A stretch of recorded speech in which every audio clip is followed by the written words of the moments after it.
Selamat pagi Ibu dan rekan-rekan semua.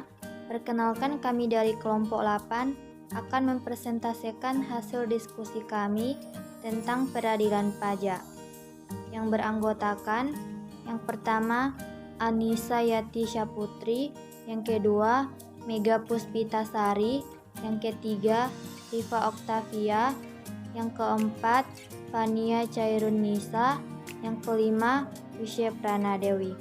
Pokok pembahasan yang kita bahas yaitu yang pertama pengertian pengendalian pajak, yang kedua peradilan dalam hukum pajak, yang ketiga peradilan dalam administrasi pajak, yang keempat keberatan, banding dan gugatan keberatan, yang kelima persiapan persidangan, dan yang terakhir pembuktian dan putusan. Nah, itulah pokok pembahasan yang kami bahas. Selanjutnya akan dilanjutkan pemateri pertama. Assalamualaikum warahmatullahi wabarakatuh. Perkenalkan, nama saya Anissa Yati Syaputri, nomor BP 19101155110048. Baiklah, pada kesempatan kali ini saya akan menjelaskan tentang peradilan pajak. Yang pertama, pengertian pengadilan pajak. Pengadilan pajak merupakan sebuah badan atau lembaga peradilan yang menjalankan kekuasaan kehakiman bagi wajib pajak perorangan atau badan yang ingin mengajukan banding atau gugatan dan menyelesaikan terhadap sengketa pajak yang dialaminya. Sistem peradilan adalah suatu keseluruhan komponen peradilan nasional yang meliputi pihak-pihak dalam proses peradilan, hierarki, kelembagaan peradilan maupun aspek-aspek yang bersifat prosedural dan saling berkaitan sedemikian rupa sehingga terwujud keadilan hukum. Yang kedua, peradilan dalam hukum pajak. Peradilan dalam hukum pajak terbagi menjadi dua. Yang pertama, hukum administrasi, berupa sanksi administrasi, baik berupa bunga, denda, tambahan pokok pajak, maupun kenaikan yang dijatuhkan oleh fiskus. Sanksi ini berkaitan dengan masalah-masalah ketidaktaatan wajib pajak dalam melaksanakan kewajiban. Contohnya, tidak menyampaikan SPT atau menyampaikan SPT tapi tidak benar dan tidak lengkap yang dikarenakan apa dan lain-lain. Yang kedua, hukum pidana. Berkaitan dengan denda pidana maupun hukum penjara dan dijatuhkan oleh hakim. Hukum pidana berkaitan dengan perbuatan yang dapat dikategorikan kejahatan. Misalnya, sengaja tidak mendaftarkan diri untuk memperoleh NPWP, memperlihatkan pembukuan, pencatatan, atau dokumen-dokumen lain yang palsu atau dipalsukan seolah-olah itu benar, dan lain-lain. Yang ketiga, peradilan administrasi pajak. Peradilan administrasi pajak adalah pengadilan yang menyelesaikan segala macam dan semua bentuk perselisihan sengketa, perbedaan pendapat, dan lain-lain yang menyangkut dengan perpajakan di Indonesia. Peradilan administrasi pajak terbagi menjadi dua. Yang pertama, peradilan administrasi tidak murni. Peradilan administrasi ini hanya melibatkan dua pihak, yaitu pihak wajib pajak dan fiskus, tanpa melibatkan pihak ketiga yang independen. Suatu pengadilan administrasi pajak dapat dikatakan murni apabila memenuhi syarat sebagai berikut. Yang pertama, adanya hukum administrasi atau tata usaha negara yang abstrak. Yang kedua, adanya keputusan administrasi atau tata usaha negara yang konkret, individual, final, dan mengikat perseorangan atau badan hukum perdata. Yang ketiga, adanya para pihak yang salah satunya adalah pejabat administrasi atau tata usaha negara sebagai tergugat. Yang keempat, adanya pengadilan yang merdeka yang berwenang mengadili berdasarkan perundang-undangan yang berlaku. Yang kedua, peradilan administrasi murni. Peradilan administrasi yang melibatkan tiga pihak, yaitu wajib pajak, fiskus, dan hakim yang mengadili. Dikarenakan fiskus sebagai bersengketa sekaligus menjadi pihak yang mengambil keputusan yang bersengketa dalam perselisihan pajak yang bersangkutan, adapun yang dilakukan pengadilan administrasi pajak tidak murni dikarenakan tidak terpenuhinya syarat-syarat pengadilan administrasi pajak murni atau dianggap perlu sengketa yang terjadi dibawa ke pengadilan administrasi pajak murni. Yang keempat adalah pengadilan pajak. Pengadilan pajak berkedudukan di ibu kota negara. Susunannya terdiri dari yang pertama pimpinan, yang kedua hakim anggota, yang ketiga sekretaris, dan yang keempat adalah panitera. Selanjutnya akan dijelaskan oleh Mega Puspitasari. Kekuasaan pengadilan pajak. 1. Mempunyai tugas dan wewenang memeriksa dan memutuskan sengketa pajak. 2. Dalam hal banding hanya memeriksa dan memutuskan sengketa atas keputusan dan keberatan, kecuali ditentukan oleh perundang-undangan yang berlaku. 3. Dalam hal gugatan, memeriksa dan memutuskan sengketa atas pelaksanaan penagihan pajak atau keputusan pembetulan atau keputusan lainnya. 4. Pengadilan tingkat pertama dan terakhir dalam memeriksa dan memutuskan sengketa pajak. 5. Keberatan, banding dan gugatan keberatan. Dasar hukumnya adalah Pasal 25 Undang-Undang Ketentuan Umum dan Tata Cara Perpajakan. Dalam pelaksanaannya, ketentuan perundang-undangan perpajakan kemungkinan terjadi bahwa wajib pajak merasa kurang atau tidak puas atas suatu ketetapan pajak yang dikenakan kepadanya atau atas pemotongan atau pemungutan oleh pihak ketiga. Wajib pajak dapat mengajukan keberatan atas suatu 1. Surat ketetapan pajak kurang bayar atau SKPKB. 2. Surat ketetapan pajak kurang bayar tambahan atau SKPKBT. 3. Surat ketetapan pajak lebih bayar atau SKPLB. 4. Surat ketetapan pajak nihil atau SKPN. 5. Potongan atau pemungutan oleh pihak ketiga. Hal-hal yang diminta oleh wajib pajak dalam pengajuan keberatan. 1.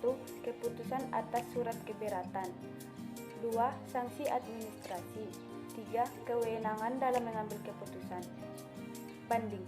Dasar hukumnya berdasarkan Undang-Undang Nomor 14 Tahun 2002. Banding adalah upaya hukum yang dapat dilakukan oleh wajib pajak atau pengajuan pajak terhadap suatu keputusan yang dapat diajukan banding berdasarkan peraturan perundang-undangan yang berlaku. Gugatan. Upaya hukum yang dapat dilakukan oleh wajib pajak atau penanggung pajak terhadap pelaksanaan penagihan pajak atau terhadap keputusan yang dapat diajukan gugatan berdasarkan peraturan perundang-undangan perpajakan yang berlaku. 6. Persiapan persidangan.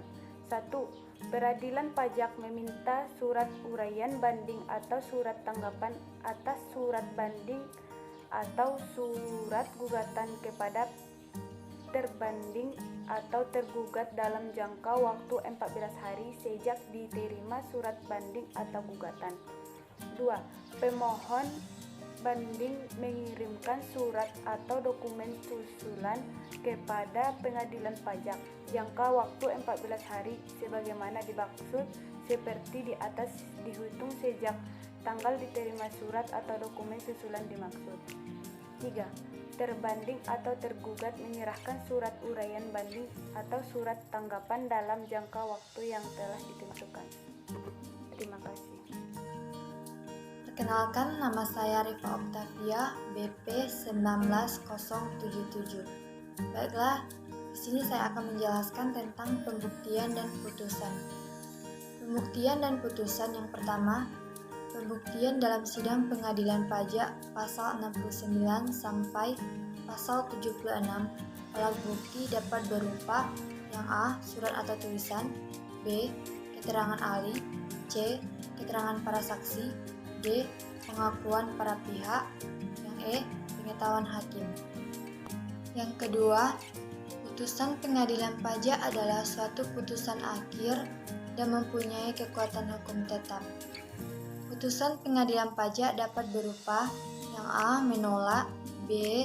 Mengabulkan sebagian atau seluruhnya, C. Tidak dapat diterima, E. Membetulkan kesalahan tulis dan kesalahan hitung, P. Membatalkan. Terhadap putusan tersebut tidak dapat lagi diajukan gugatan banding atau kasasi. Yang ketiga, pelaksanaan putusan. Yang A.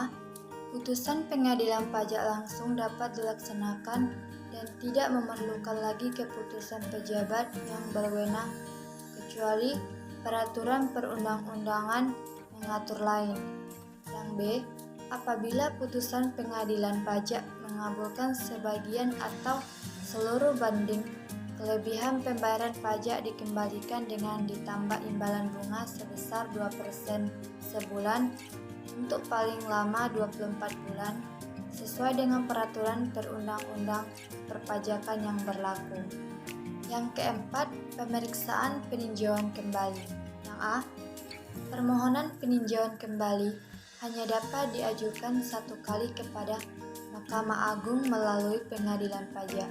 Yang B, permohonan peninjauan kembali tidak menangguhkan atau menghentikan pelaksanaan putusan pengadilan pajak. Yang C, permohonan peninjauan pajak kembali dapat dicabut sebelum putusan dan dalam hal sudah dicabut, permohonan peninjauan kembali tersebut tidak dapat diajukan kembali. Yang D, permohonan peninjauan kembali hanya dapat dilakukan berdasarkan alasan-alasan tertentu.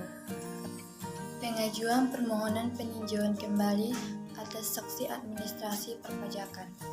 Berdasarkan pasal 25 Undang-Undang KUP, tidak menyebutkan atas surat tagihan pajak STP.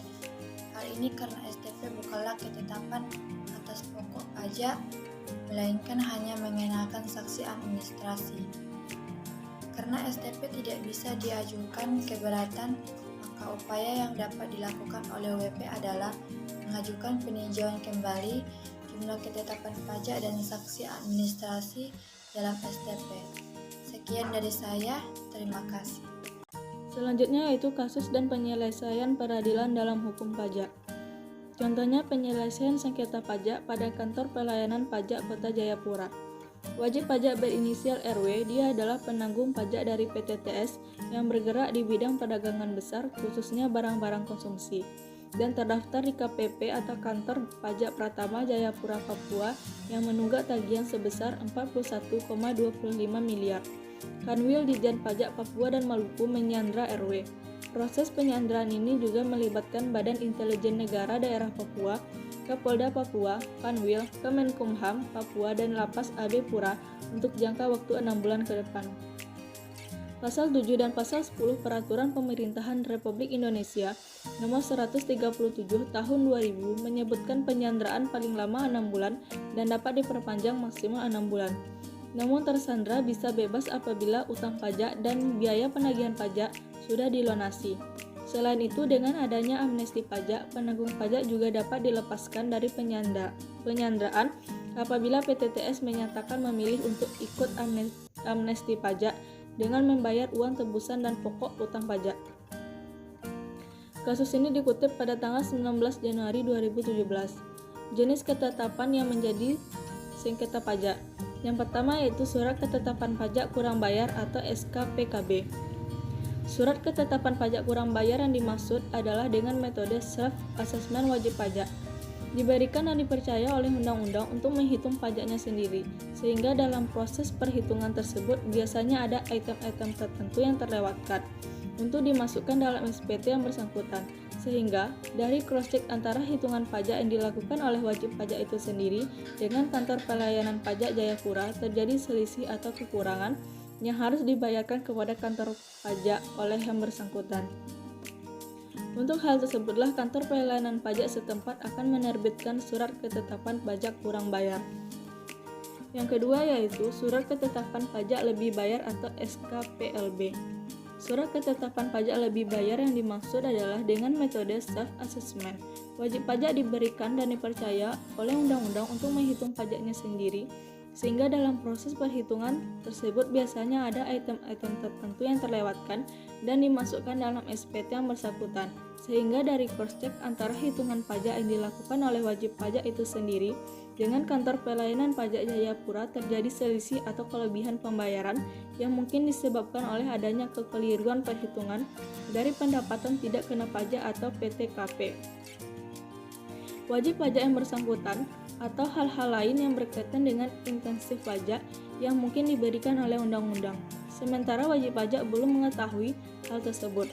Untuk itulah akan dikeluarkan Surat Ketetapan Pajak Lebih Bayar yang nantinya mengembalikan kelebihan bayar tersebut akan dilakukan dengan cara restitusi atau permohonan pengembalian dana pembayaran pajak kepada lembaga penarik pajak atau negara.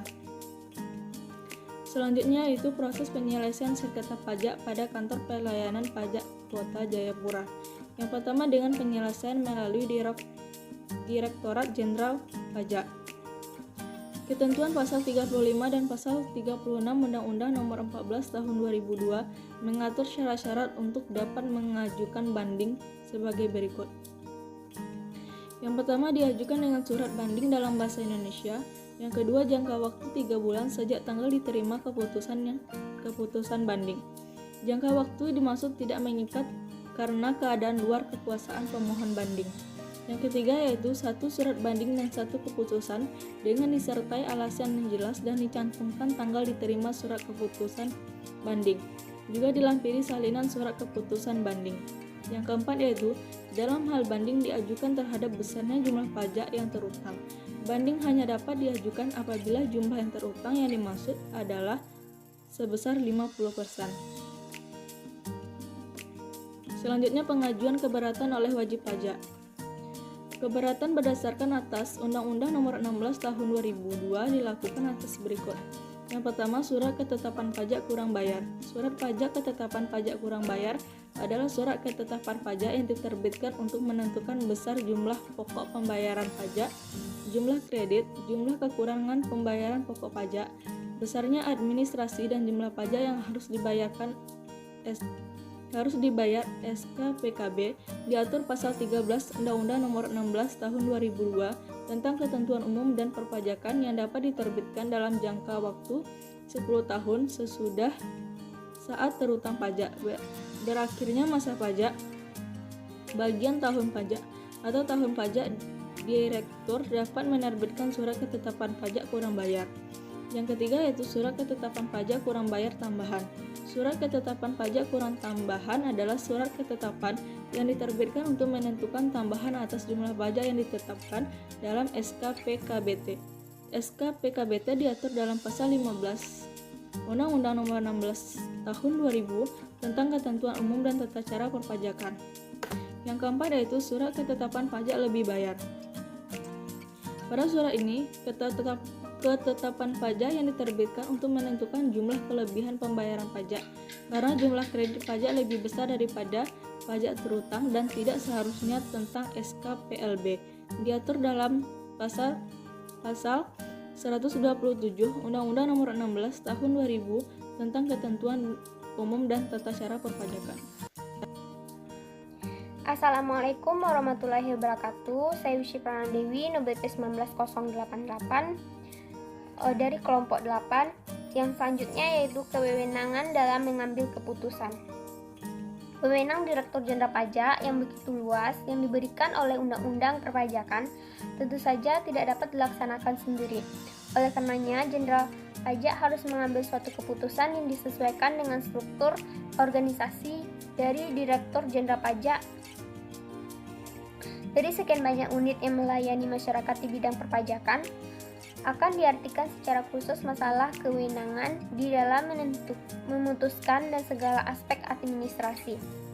Dalam hal wajib pajak yang melakukan keberatan dan banding atas ketetapan yang telah dikeluarkan, sesuai dengan keputusan Direktur Jenderal Nomor 22 Pajak tahun 1995, bertepatan pada tanggal 27 Februari 1995. Tentang wewenang Direktur Jenderal Pajak. Dalam melaksanakan tugas pelayanan di bidang perpajakan, telah dilimpahkan ke pejabat Direktorat Pajak antara lain Direktorat Pajak Pertambahan Nilai, Kepala Kantor Wilayah Ditjen Pajak, dan Kepala Kantor Pelayan Pajak. Yang selanjutnya, keputusan atas surat keberatan. Kepala Kantor Pelayanan Pajak atau KPP atau Kepala Kantor Wilayah atau Direktur Jenderal Pajak harus memberikan keputusan atas surat keberatan paling lambatnya yaitu 12 bulan sejak diterimanya surat keberatan wajib pajak.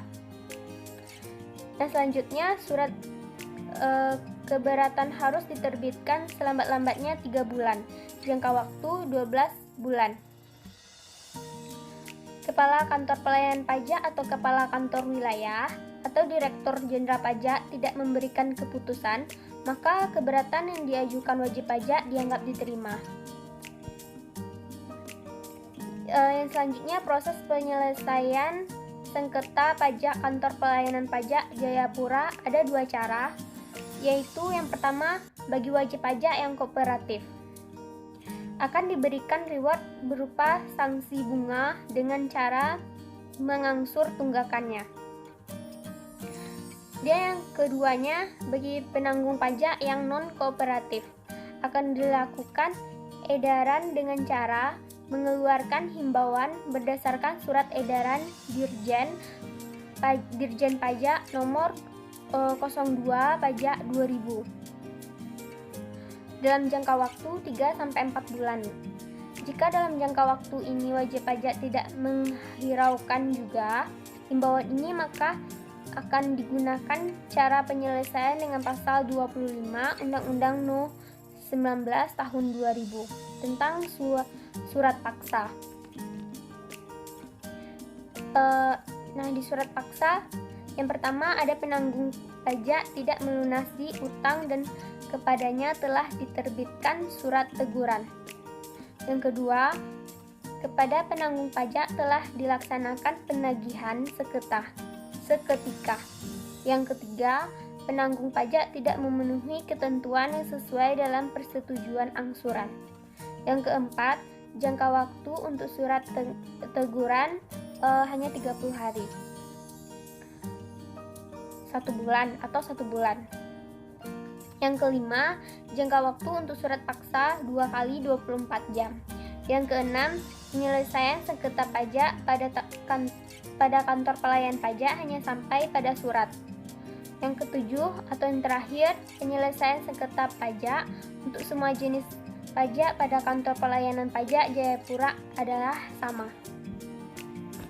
Nah, kesimpulan dari kasus ini, jenis-jenis ketetapan yang menjadi sengketa pajak adalah surat ketetapan pajak bayar kurang atau SKPBK dan surat ketetapan pajak bayar lebih atau SKPBL.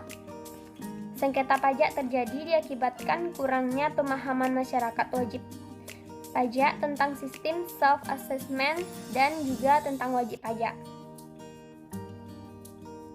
Proses penyelesaian sengketa pajak yang dilakukan adalah pihak kantor pelayanan Jayapura, yakni bagi wajib pajak yang kooperatif akan diberikan reward berupa sanksi bunga dengan cara mengangsur tunggakan. Sedangkan bagi penanggung pajak yang non-kooperatif akan dikeluarkan himbauan berdasarkan surat edaran Dirjen Pajak nomor 02 Pajak tahun 2000 dalam jangka waktu 3-4 bulan.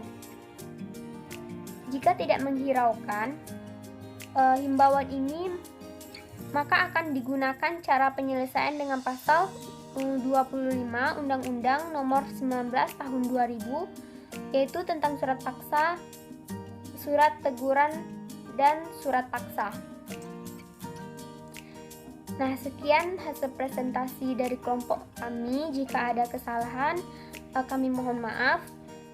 Assalamualaikum warahmatullahi wabarakatuh.